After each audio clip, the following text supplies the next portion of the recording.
In today's video, you're going to get to see a beautiful 1956 Chevy Bel Air.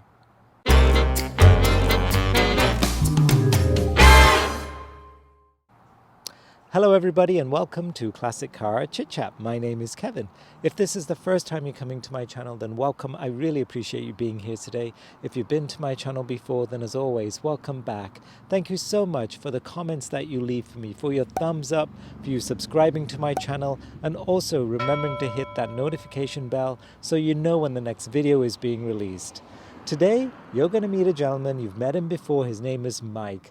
Mike has been kind enough and humble enough to share his car collections with us in the past. Today is no different. Today he is sharing his 1956 Chevy Bel Air that he actually bought for his father. This is one of the Tri-5 series of cars, so they made them in 1955, 56, and 57. And each year they had some design changes and they're so beautiful. This particular one is a two-door coupe. It has no B-pillar, so it kind of looks like a convertible when the windows are down. It has a lovely black and white color trim and combination on it, and it looks as though it's brand new and just came off the factory floor. So, without further ado, let's hop in, let's go for a drive, and let's check out this beautiful 1956 Chevy Bel Air.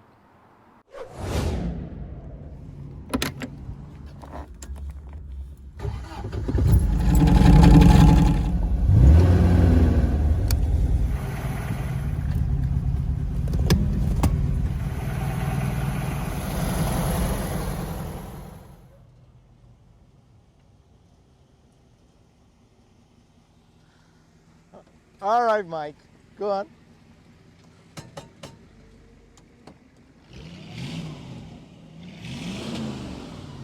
That is a sweet sound. Okay, can you honk the horn? Beautiful. Turn her off. Come on out.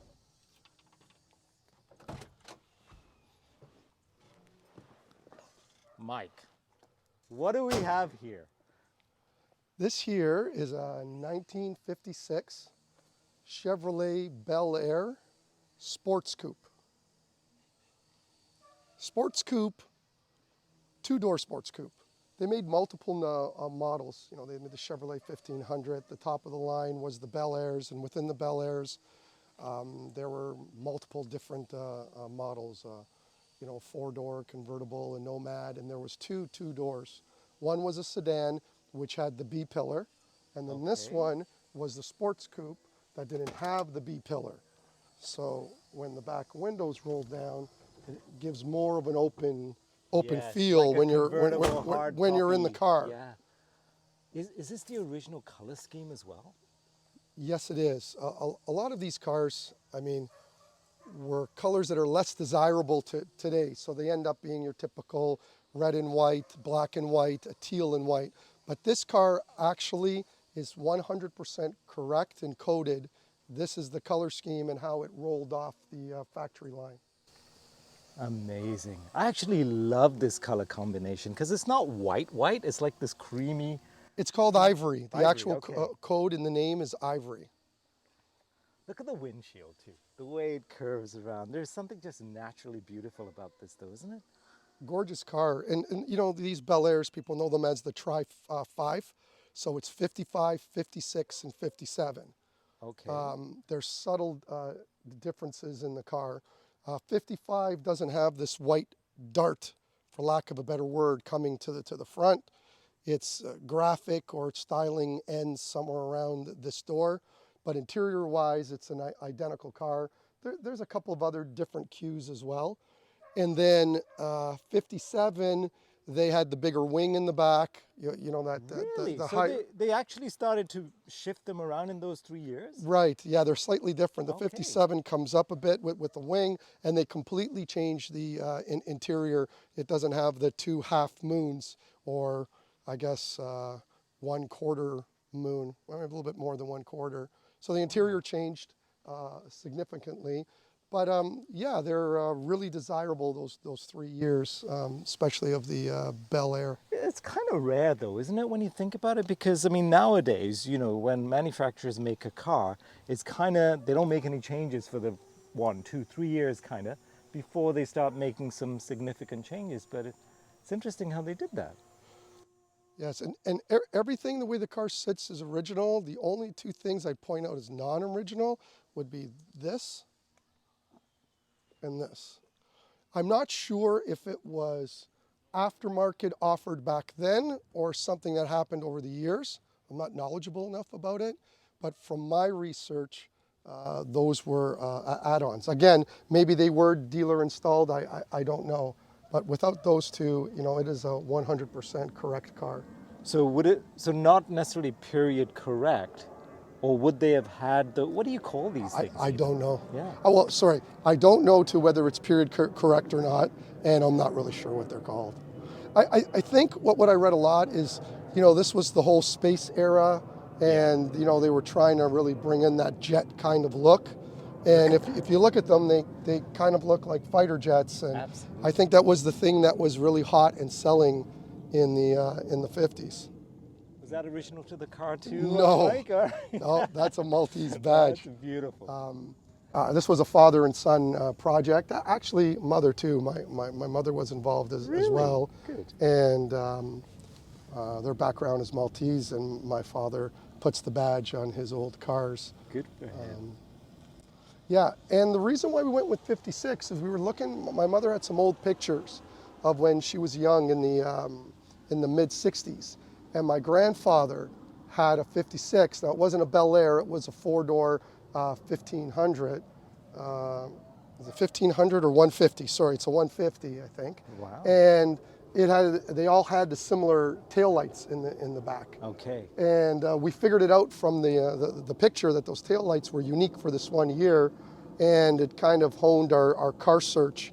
And we really wanted a 56 to kind of pay homage to my mother's family car when she was growing up. So this was And a back child. in Malta? No.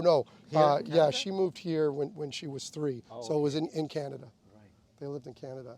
And then, you know, kind of the biggest thing we like to show off on these cars is how they did the gas and, Right. and you know, the beauty that they do. So it's just a little turn of this, Oh my God, that's and then beautiful. that's where the gas is. You know, so See, just, that is the cleverest, because sometimes it's pretty obvious that it's there, but this is so well hidden. Because I actually assumed it was behind the plate for a minute. I thought, nah, where it's mounted doesn't make sense. yeah, the under the plate, I think that's what everybody remembers with their late 60s, early 70s cars. And even the way they do it, the way the handle is, it matches the same styling there, although that one doesn't work. It was just so, the amount of thought that went to small details like hiding your gas cap was truly impressive. I mean, little things like that. The original Chevys would have had 2 tailpipes too? The V8s, yes. Okay. Yeah, even the shape of those tailpipes and the way the exhaust is, I know at first it almost looks, oh, that must have been aftermarket. It was probably underneath and hidden, but from my research, that is correct. And I guess, I mean, back in the day, there was options, right? Like if you wanted to get a passenger side mirror, you had to pay extra for that. So because Right. it's there, like everything, like look at all the little elements that they have here. They didn't have to do it like that, but No. they did. That was it was really over the top in a good way. Definitely. Even the chrome piece above the window there. Yeah, too. these Oh, things is that are the grip? these things are a little faulty, but it's supposed to close. It's the springs that go in them. Yeah. So it closes, but when you open the door, they pop open, and then when you close it, it hits this lever and the whole thing flips. But you know, this one does it half. It's a little bit stiff. Yeah, Kind of like me. You know? it's a lot older than us, Beautiful so machine. not bad for her age. Can we take a look at the engine? Sure. Are these the horns, by the way? Yes. They're lovely. Look at this engine. So let me tell you a little bit about the engine. So it does have the original 265 cubic inch V8. Back then, it would have made between 160 and 170 horsepower. Let's call it about 170. This has been a slight resto mod. So even though the block and the heads remain original, along the line, and I'll talk a bit about it in a bit, like in 91, it was given an Edelbrock intake, modern carburetor, the voltage system was upgraded, the braking was a dual reservoir. Pretty much all the things required to make the car reliable, drivable, and safe were done. And then outside of that, it remained as original as possible. And if you look at the air cleaner, that's actually incorrect look. Okay. These things had, they were very strange looking, almost looked like a barrel, like a steamer. That was, and it was called an oiler because I think the air filter used some kind of oiling system. The way For a filtration system? yeah, Wow. the way it looked. If you ever see them, they're tall. They almost look like an oval garbage can. They're round, and you'll see them on the cars. That would be correct. I'm not crazy about the way it looks. This air cleaner is from the era, but they were used on Oldsmobile and Cadillacs.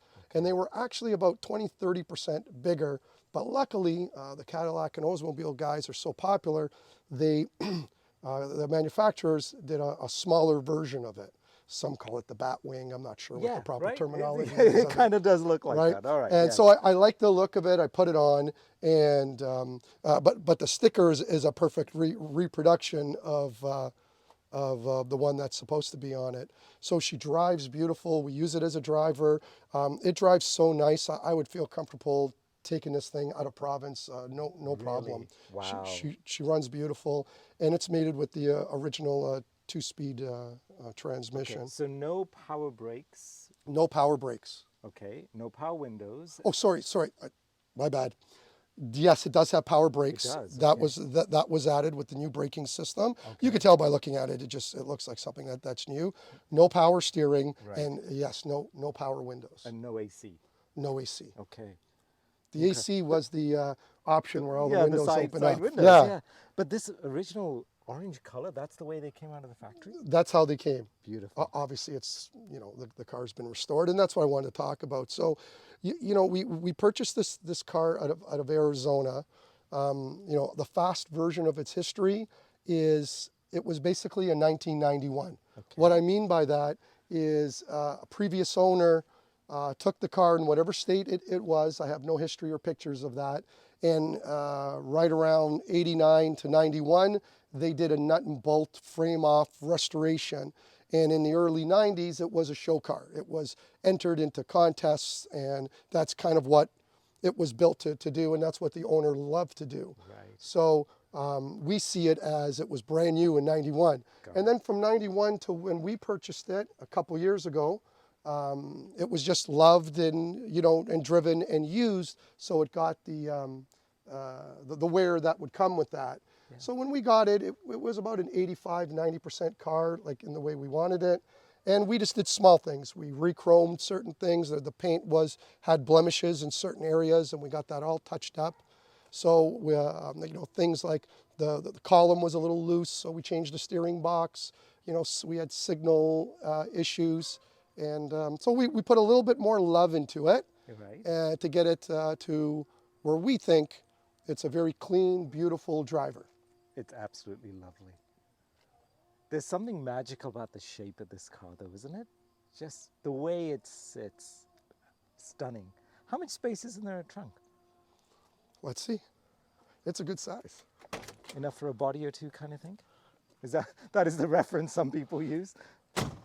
Yeah, the trunk is usually where someone would look. Let's make sure I get the right key. Oh, it's a good size. Look at that.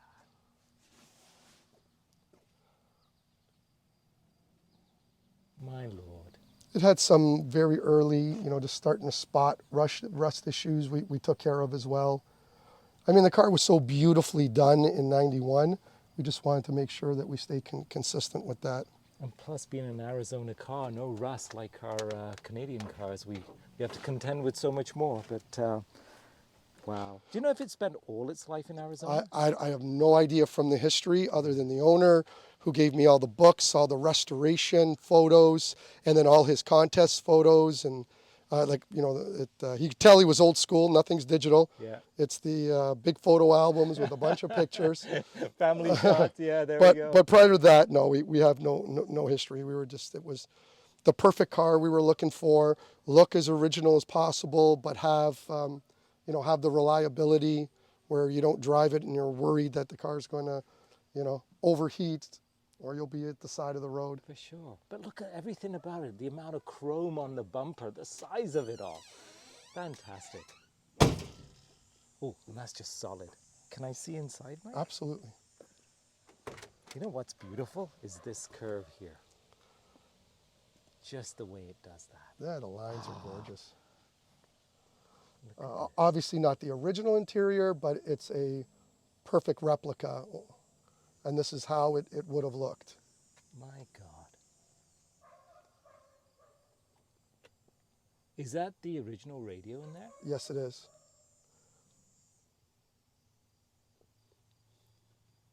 What a beauty. And the clock is way over there. The clock is over there, and in behind that where it says Bel Air above the clock, that's actually a mesh. I'm not sure if your camera can pick it up, but there's a speaker in behind there. That's where your radio speaker is. And at nighttime, there's also a light there. So it's really, really nice. It just lights up there. What color is that light? Just It's like white. It's a white light. It's okay. white. Even the dash lights are white. Like a soft white? A soft white. Oh, lovely. Amazing. Yeah, we traditionally think the old cars would be green because, again, a lot of us, our first experience with old cars are in the late 60s, early 70s, where they were predominantly green. Fantastic. Look at the size of the steering wheel as well. That's a beauty. Well, you need that. I guess back then the steering wheels had to be good, had to be big, just from basic physics. It's not a power steering, so the bigger the wheel, the more torque you're able to create when you want to turn it. So a little bit of a trick. At first you get into it and you're still and you want to turn the wheel and you're fighting it. And what you learn in these cars is you just let go of the brake ever so slightly. Like the wheel just needs to just barely start turning, and then that wheel and to turn is many times easier. It's a little bit of an art form. You just give it a little bit, turn the wheel. Yes. Once it's in motion, I guess, right? Yeah, but it doesn't even the car doesn't have to be in motion. As soon as that wheel just even starts inching, the wheel already frees up. Wow. It's a solid door too, Mike. It's just a gorgeous machine. I'm so happy to hear, though, you get a lot of good driving time out of her as well. I mean, you're spoiled for choice, let's be honest, but the fact that you drive her is just great. Yeah, well, you could tell that by the bugs on the windshield. We had this thing on the 407. You see a 407 transponder there, right. so we can get to our destination near the lake. Good for you. Then my mother and father will take it out every now and then. Nice. But that's truly what we wanted. Wonderful. So should we go for a little drive to see what it actually drives like? I think that's a great idea. All right, No let's air do that. conditioning, No so AC. let me create it for you. You know what? I love how that drops you. Oh, like the way it rolls up and down, Oh, right? man, it's enough to make a grown man cry, isn't it? like- the engineering of it all. Exactly what I was going to say. Someone sat there in its space, and I would love to look underneath and see how that mechanism, where one crank brings it down and then it changes direction and comes in. Exactly, right? Like, how is that done? I just, If you take it apart, call me. I'll come down. I'm just so curious. I love cars, but I will not be the one doing that. No. Maybe in my retirement. Retirement, my ass. You're a young guy. What are you talking about?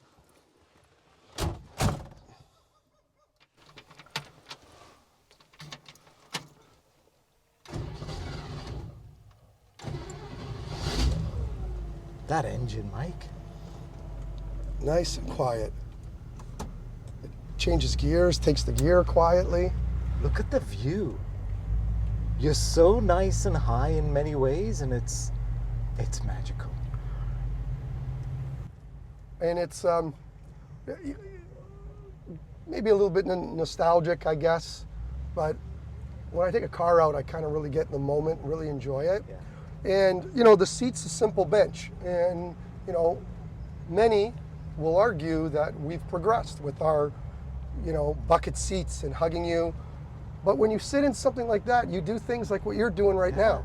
You put your arm along the top, yes. right? You drive like this. Yeah, with the do. bench, you can have I have my young son beside me. Yeah. So there's three of us in the front. Yeah. And every now and again, he'll touch the steering wheel and says, Dad, I'm driving, right? So No air conditioning, you have the window open, so this arm comes out the window, or you're driving like this.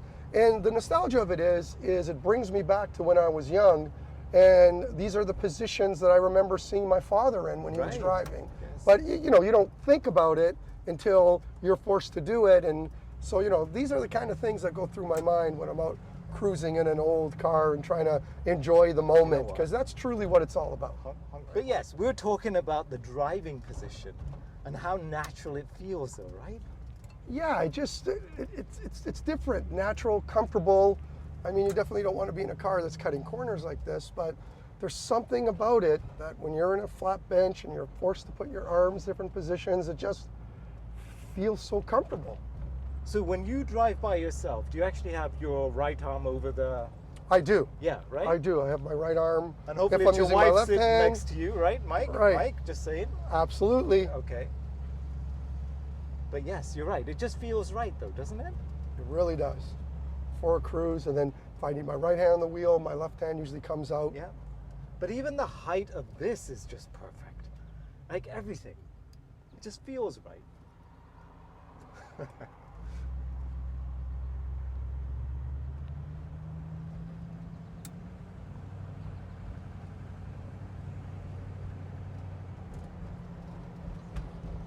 And I also, you know, me and chrome, like that, everything, it's shiny, like come on, it's beautiful. And the speaker grill right there. Yeah. Where's your ashtray, by the way? Ashtray's right here. Ah, yeah. And the cigarette light, I see you've got it adapted for your phone. So Absolutely. fantastic. A little bit of modern amenities. Wonderful. And this is your Bluetooth speaker system? Yes. I love it. You thought of everything. Glove compartment. I got a replica Oh, wow. brochure. That's the brochure, and that's a replica owner's manual. My God. And the rest is just Stuff if have we to ever keep. get pulled over. Oh which my hopefully God, not. Mike, cup holders. Oh, I didn't even notice that. Look at that.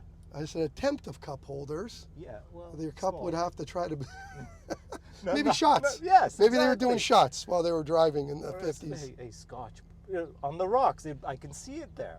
Oh my God. Got the high beam on the floor. Yeah. You got the vent on each side. Both you and I have a vent Right you on, could yeah. pull. His and hers. Yeah. Man, oh This is man. to engage and disengage the safety brake. Right. The lights. Now the steering column doesn't move up No, and down, right? it's fixed. That is, what, a bit of a rubber seal from the looks of it? Yeah, rubber seal just to Okay. give it the aesthetics, so you don't have a hole Nice. between the chrome and the actual column. Here, and then you can tuck this in away. Want me to show you another little interesting thing? Yeah. Your last little bit. Go ahead. Park, neutral, reverse. No, not on this one. Ah. From neutral to drive, low gear, and reverse is on the end. Very different. What I can tell you is when they finally brought the reverse after the neutral, that's what makes the most sense. Yeah. This is I actually didn't pretty even rea- awkward when you're Yes. reversing and going to have the reverse all the way on the end. Yeah, For sure. a small little quirk. Yeah, but bet you the first time you did that, you thought, hang on a second, I'm going the wrong way here. Yeah. A little bit of double take, but how about... Hey, and I didn't realize, but you actually got a couple of the gauges right there Yep, too. yep, Gas both. and temperature. Yeah, both working. And she, temperature-wise, she runs fine? Runs fine. Wow. Even in crappy hot days like this? Even on crappy hot days like this. Beautiful. Really nice driver. Very reliable car. Awesome. Okay. This is quite the white wall though, isn't it? That is what, like 2 inches, 3 inches almost? Yeah, it looks That about is a 2 nice to white 3 wall. inches. Fantastic. Obviously a reproduction, Looks the but part. should be very similar to what the originals were. Mike, what can I say? Thank you, sir. This is just a joy. And it's so nice to see a classic car part of your little collection there. So you are truly a car lover of any kind. So that's great to see. Every era, every make. Cars are all beautiful in their own way, if you look for it. Well said. That's a keeper. That's something that should be on a t-shirt one day. Thank you, Mike. Oh, my pleasure.